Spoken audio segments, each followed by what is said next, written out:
नमस्कार दोस्तों, आज की कहानी का शीर्षक है 3 अंधे। एक बार की बात है कि एक ब्राह्मण बाजार से होकर जा रहा था कि वह बोला, हे नारायण, मैं तुझसे प्रार्थना करता हूँ कि तू मुझे 100 रुपए दे दे तो मैं उसमें से 10 रुपए तेरे नाम के गरीबों को दे दूंगा, क्योंकि उसके पास तो अपने अगले खाने के लिए भी पैसे नहीं थे। नारायण को उस पर दया आ गई और उन्होंने उसकी प्रार्थना सुन ली। ब्राह्मण को तुरंत ही पैसे मिल गए, जिसमें से 10 रुपए उसने अपने दूसरे हाथ में रुमाल में बांधकर निकाल कर रख लिए, ताकि जैसे ही उसको कोई गरीब आदमी मिले तो वह उनको उन्हें दे सके।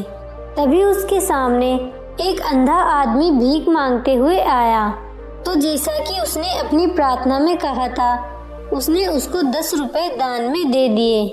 उस अंधे को विश्वास ही नहीं हुआ, तो उसने पूछा, आपने मुझे ये पैसे क्यों दिए? ब्राह्मण बोला, नारायण ने मुझे अभी अभी 100 रुपए इस शर्त पर भेजे हैं कि मैं उनमें से 10 रुपए उनके नाम पर किसी गरीब आदमी को दे दूं। अंधा बोला, भगवान आपको सुखी रखे, मेहरबानी करके मुझे अपना सारा पैसा दिखाइए। मैंने अपनी सारी जिंदगी में 100 रुपए कभी एक साथ नहीं देखे, मुझे उन्हें कम से कम महसूस तो करने दीजिए। ब्राह्मण को इसमें उसकी कोई चालाकी नहीं लगी, सो उसने अपना रुमाल उस भिखारी के हाथ में रख दिया। बेवकूफ़ आदमी, वह कुछ जरा ज़्यादा ही सीधा रहा होगा। पैसों का रुमाल लेते ही भिखारी ने दिखाया कि वह उसका ही पैसा है, सो ब्राह्मण उसके ऊपर चिल्लाया और उससे अपना रुमाल छीन लिया। तो भिखारी ने जोर जोर से शोर मचाना शुरू कर दिया, बचाओ बचाओ, यह आदमी चोर है, यह मेरा सब कुछ छीनना चाहता है। ए लोगों, इसको पकड़ लो, अब इससे और लड़ने की ताकत मेरे अंदर नहीं है। आसपास चलते लोग चिल्लाए, क्या बात है, क्या किया है इसने? भिखारी बोला, यह मेरे पैसे छीनना चाहता है, देखो इसके हाथ में मेरे सारे पैसे हैं, 90 रुपए, चाहो तो गिन लो, मैं सच बोल रहा हूँ। लोगों ने ब्राह्मण को पकड़ लिया और उसके रुमाल के पैसे गिने, तो वे तो वाकई 90 रुपए थे। उन्होंने भिखारी का विश्वास कर लिया और उसका पैसा उसको वापस कर दिया। ब्राह्मण ने इसका बहुत विरोध किया, पर सब बेकार, लोग उसका विश्वास ही नहीं कर रहे थे। उसने उनको अपनी कहानी भी सुनाई, पर वह भी उनकी कुछ समझ में नहीं आई कि ऐसा कैसे हो सकता है। सो वह अपने घर की तरफ जितनी जल्दी हो सकता चला गया। जब वह घर पहुंचा तो उसने यह किस्सा अपनी पत्नी को बताया, तो उसकी पत्नी ने कहा, तुम भी कितने बेवकूफ़ थे कि तुमने उस भिखारी को अपने पैसे दिखा दिए। तुमको अभी भी इस अंधे भिखारी की चाल समझ में नहीं आई और तुम यहाँ लौटकर चले आए। जाओ और जाकर उसका पीछा करो और देखो कि वह ये पैसे कहाँ रखता है। ब्राह्मण तुरंत ही बाजार वापस गया। वहाँ उसको वह अंधा भिखारी मिल गया। वह धीरे धीरे एक मस्जिद की तरफ जा रहा था। मस्जिद के अंदर पहुंचकर वह वहाँ एक जगह पर बैठ गया। कुछ देर बाद उसने चारों तरफ देखकर कहा, यहाँ तो कोई नहीं है। फिर भी यह यकीन करने के लिए कि वहाँ कोई नहीं था, उसने अपनी डंडी को अपने चारों तरफ मारा और फिर बोला, हाँ यहाँ कोई नहीं है, यह जगह सुरक्षित है। फिर वह मस्जिद के एक कोने में गया। वहाँ पहुंचकर उसने फर्श से थोड़ी सी मिट्टी हटाई और ब्राह्मण से लिए हुए 100 रुपए नीचे रखे, एक मिट्टी के बर्तन में रख दिए जो उसने वहाँ छिपा रखा था। फिर वह बोला, अल्लाह का लाख लाख शुक्र है, सुबह मेरे पास केवल 1000 रुपए थे, पर अब मेरे पास 1100 रुपए हैं। अल्लाह का बहुत बहुत शुक्रिया। जब ब्राह्मण ने भिखारी के ये शब्द सुने तो वह बहुत खुश हुआ। यह करके भिखारी मस्जिद के बाहर निकल आया। जैसे ही वह मस्जिद के बाहर निकला तो ब्राह्मण मस्जिद के अंदर गया। वहाँ से वह मिट्टी का बर्तन निकाला और उसे अपने घर ले गया। जब वह घर पहुँचा तो उसकी पत्नी ने उसकी बहुत तारीफ की और उसको फिर से उस अंधे भिखारी के पीछे पीछे जाने के लिए कहा। जाओ और देख कर आओ कि वह अब आगे क्या करता है। ब्राह्मण फिर चला गया। अगले दिन सारा दिन वह उस भिखारी के पीछे पीछे घूमता रहा। उस दिन भी शाम को उसने अपने आप को एक मस्जिद में पाया। वह भिखारी उस दिन की तरह आज भी कुछ पैसे जो उसने उस दिन कमाए थे वहां जमा करके गया था। जब उस अंधे आदमी को उसके पैसे वाला मिट्टी का बर्तन धरती में गड़ा नहीं मिला तो वह बहुत दुखी हुआ। वह बेचारा अपना चेहरा और छाती पीट पीट कर रोने लगा। इस सब से उसने इतना शोर मचाया कि उस मस्जिद का मोल्ला उसको देखने पहुंचा कि यह कौन क्यों रो रहा है। इत्तेफाक से यह मुल्ला भी अंधा था और बहुत चालाक था।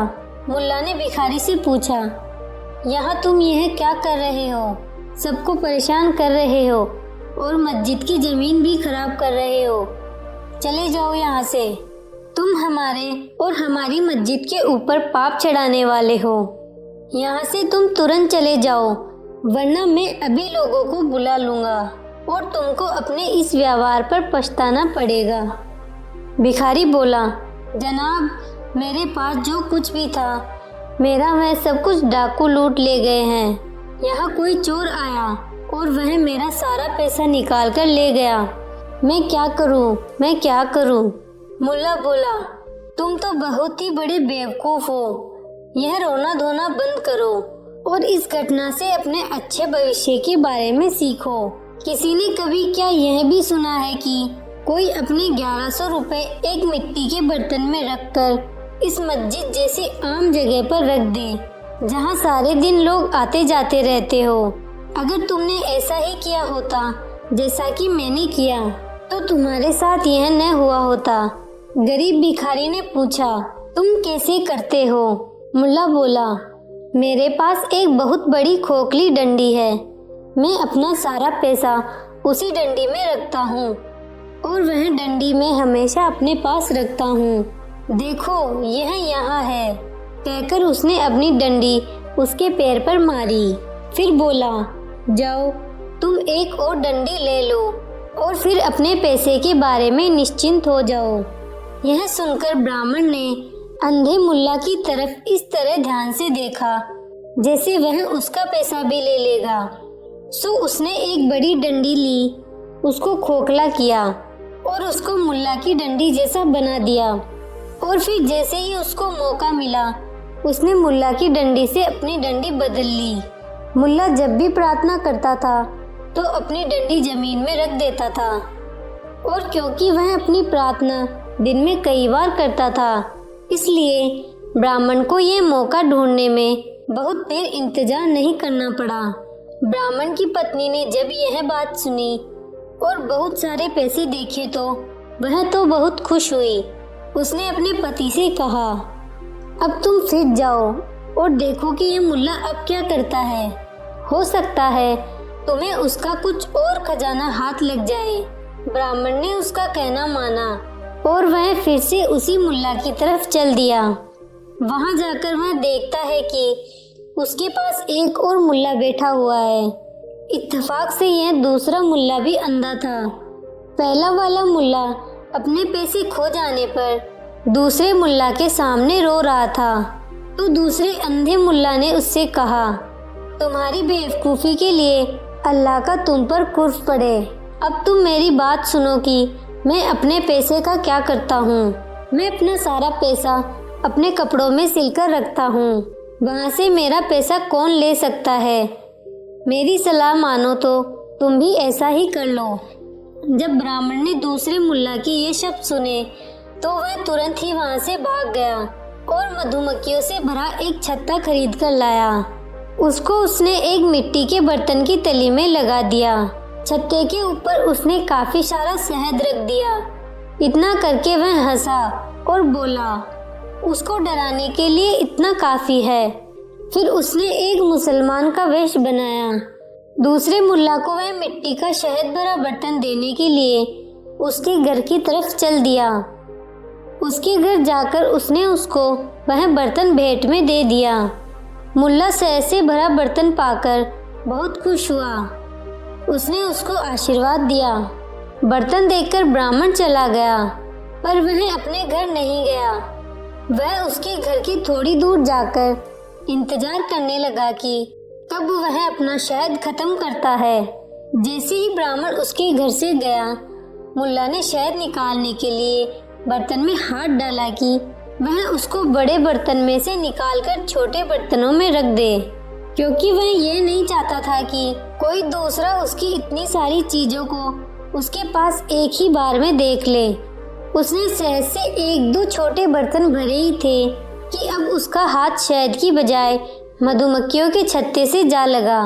मधुमक्खियों को उसका यह बुरा व्यवहार बिल्कुल भी अच्छा नहीं लगा। वे बर्तन में से बाहर उड़ी और उसको चारों तरफ से काटने लगी।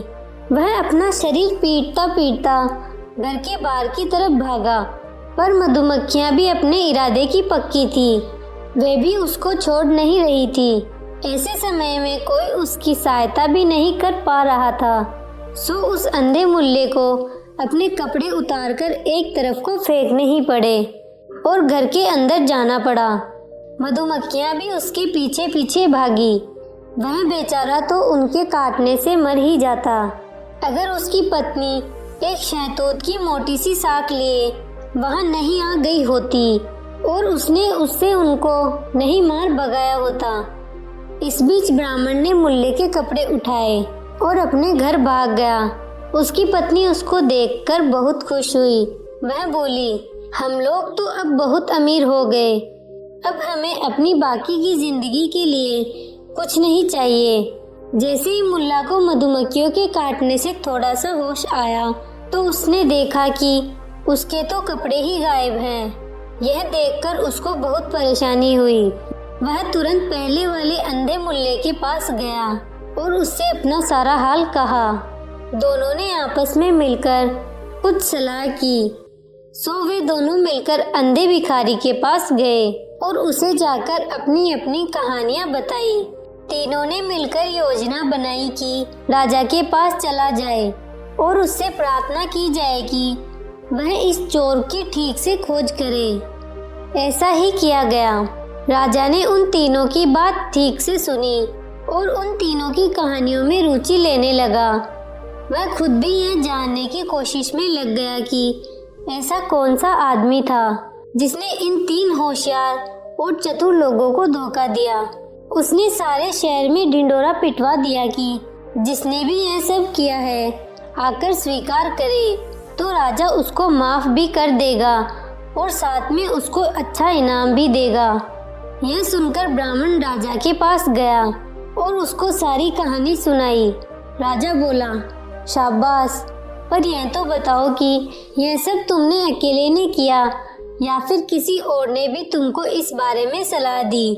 ब्राह्मण बोला, मेरी पत्नी ने मुझे यह सब करने के लिए उकसाया और मैंने यह सब किया। राजा बोला, बहुत अच्छे। उसने उसको बहुत सारे भेंट दी और फिर उनको वहां से भेज दिया। आपको ये कहानी कैसी लगी? यदि आपको कहानी पसंद आई हो तो नीचे कमेंट करके हमें जरूर बताइएगा और ऐसी ही प्यारी कहानियाँ सुनने के लिए हमारे YouTube चैनल को सब्सक्राइब करें। धन्यवाद।